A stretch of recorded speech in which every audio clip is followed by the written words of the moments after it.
You got a big middleweight division showdown. I love this fight. Brendan Allen, a guy that we all respect, is really good, 24-6, taking on the surging Anthony Hernandez, who's 13-2. It's USA versus USA.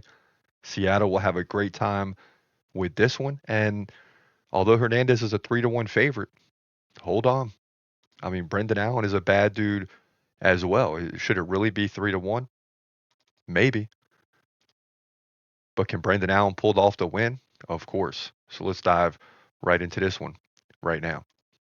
In the middleweight division at UFC Seattle, you got your boy Brendan Allen taking on Anthony Hernandez, and it doesn't get any better than this. I mean, Brendan, these are two veterans of the game.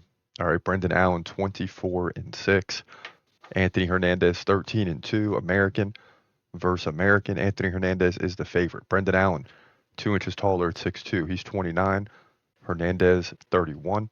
Both guys 75-inch reach. Both guys stand right-handed. Anthony Hernandez outstrikes Allen. So he's got more activity at 4.9 significant strikes per minute to 3.8. He also lands like 2 takedowns per round to Brendan Allen's 1 takedown every other round. So on paper, Anthony Hernandez, I can see why he's the favorite. He's more active. He lands more takedowns. His takedown defense is 65%, and Allen's is 58. So Anthony Hernandez leads in all categories. Hard to believe. Brendan Allen lost to Nazardine Imavov, which doesn't seem like a bad loss now after seeing Imavov go on a run lately. He did beat Chris Curtis by decision, Paul Craig submission, Bruno Silva submission, Andre Muniz submission, Christoph Jocko submission. So, he hasn't had a KO in some time, right? He was KO'd by Chris Curtis and came back and beat him, but all his other wins are by submission. But we know Anthony Hernandez can take the fight to the ground or KO you, right? He beat uh, Mikel Pereira by KO. That was in the 5th round, so showing the endurance there. Beat Roman Kopylov by submission. Edmund Shabazian, KO. Marc-Andre Barriault, submission. And Josh Frimm, decision.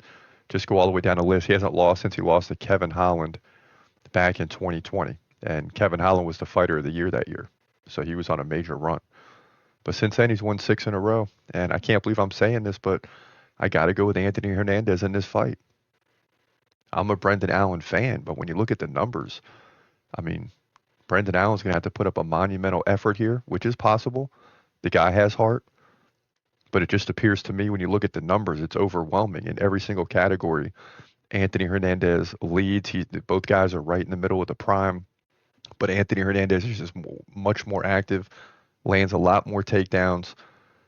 And we'll see if Anthony Hernandez wants to do that in this fight because Brendan Allen is no slouch on the ground either.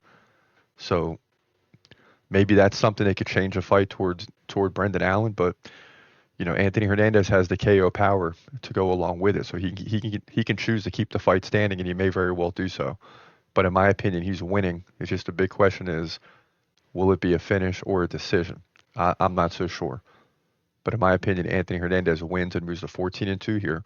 Middleweight division. This division is getting bigger and bigger every day in terms of depth here at UFC Seattle.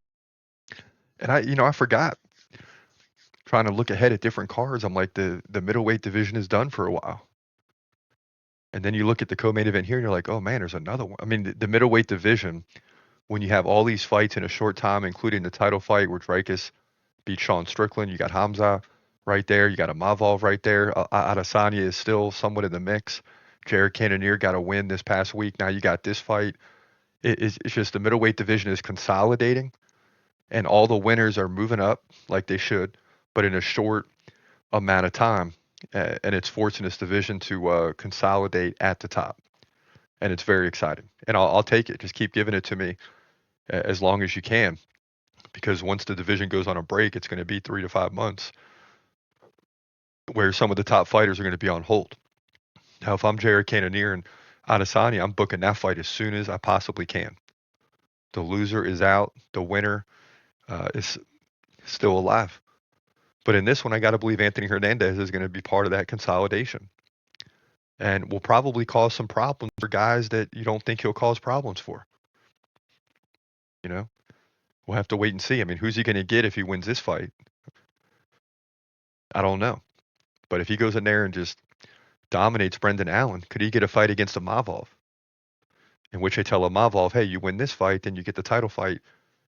The winner of Hamza and Dreykus, all that stuff could be a play here if Anthony Hernandez can get a big win. Remember I said that.